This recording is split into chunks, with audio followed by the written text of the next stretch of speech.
Hey viewers, it's Kara and it's Tuesday on the Pagan Perspective, and today I've got a special treat for you. First of all, I'd like to say I'm sorry that Sunday and Monday's videos aren't up already because they were having some issues. They were posted and they were processing, but YouTube is not letting you see them for some reason. So know that they will be there, and we don't know what's going on with them, but they did post their videos. So hopefully this one works too. So this week's topic is more on our personal paths, which was really because someone whose username I can't remember wanted to hear more about DR's personal path. So we decided to expand that to all of us. However, since I'm Wiccan, there's not a whole lot for me to say, and I talk about my personal path a lot. So I feel like you guys don't need to hear that from me again. So instead, I'm bringing in a special guest to talk about her personal path and sort of the history of Wicca, because right now, at least, we both identify as eclectic Wiccan. So for the rest of the video, I'm going to turn it over to my lovely new substitute, Sir for Scissors. Enjoy the rest of the video, and I will see you next week. Blessed be.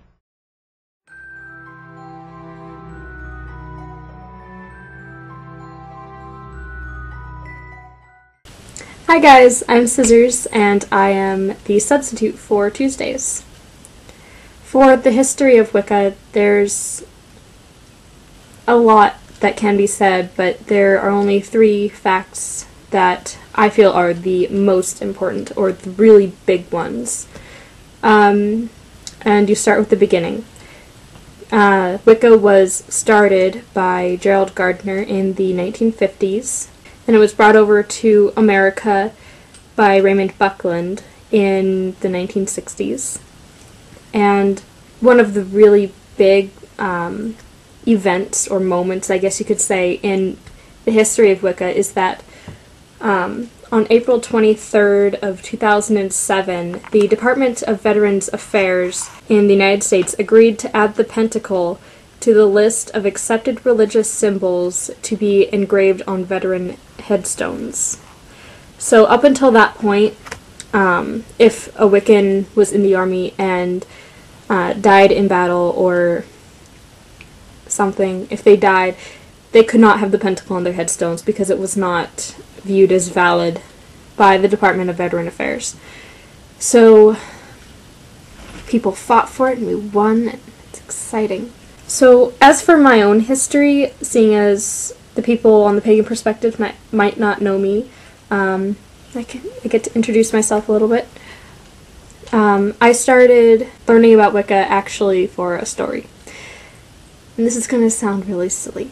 I started writing a story in 8th grade about witches. This is it, actually. It was about 2 witches named Conandil and Concessa. They lived in a magical land, but magic was evil, and so it's a really silly story. It never got finished. It was fun while it lasted, but yeah. So I was writing the story about these witches, and I didn't know a whole lot about what witches were.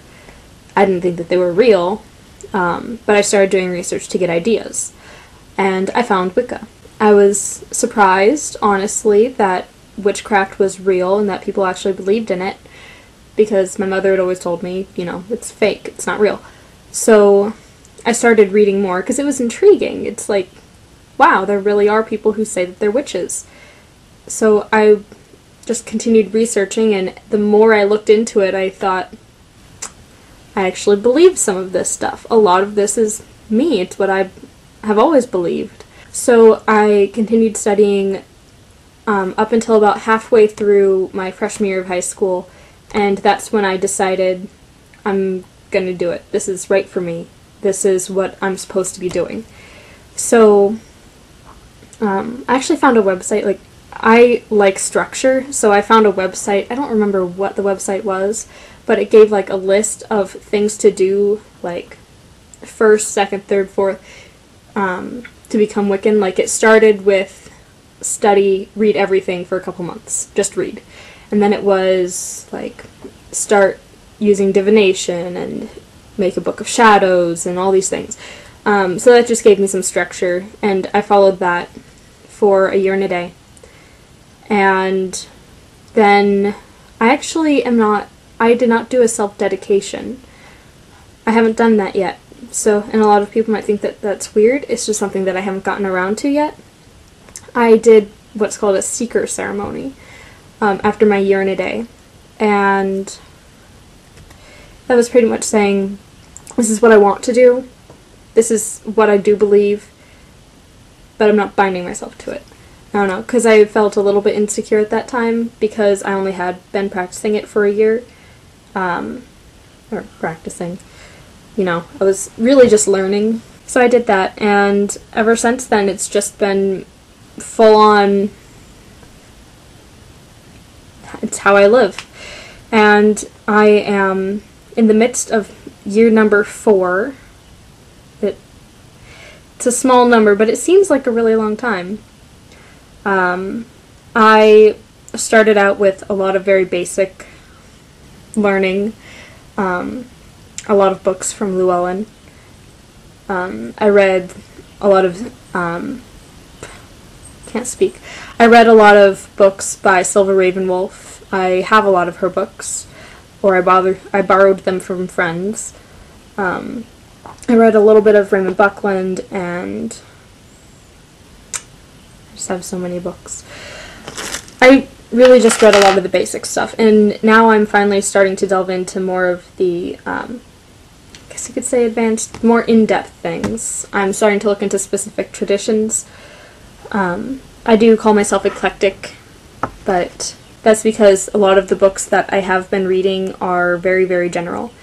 Now I am starting to look into Druidry. That's my main focus right now. I'm just starting. I'm just going to websites, browsing when I have the spare time, looking at the main beliefs and all of that. But I will let you guys know more when I've learned more, because I really don't know very much of anything right now. I'm at the very beginning.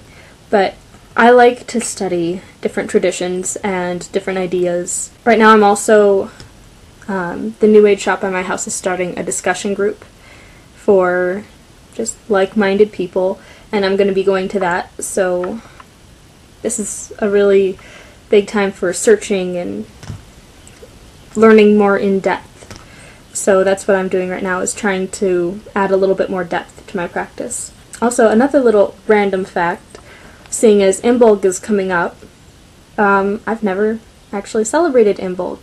There are some holidays where I have just always been out of town, or have not been able to celebrate. So this will be year number 1. Yay! So that's pretty much my history with it. My mom has always been really, really accepting. I told my mom about a year after I started practicing, and maybe it wasn't a year, it was close to a year, but not quite. And she was just like, yeah, cool, fine, that's what you want to do. My dad, on the other hand, is not so kind. That's a whole different story. So that's pretty much my personal history with it. It's just been a lot of reading and learning and trying to find exactly what I believe. It's been pretty steady for the past couple of years, but who knows? Mucha love and blessed be.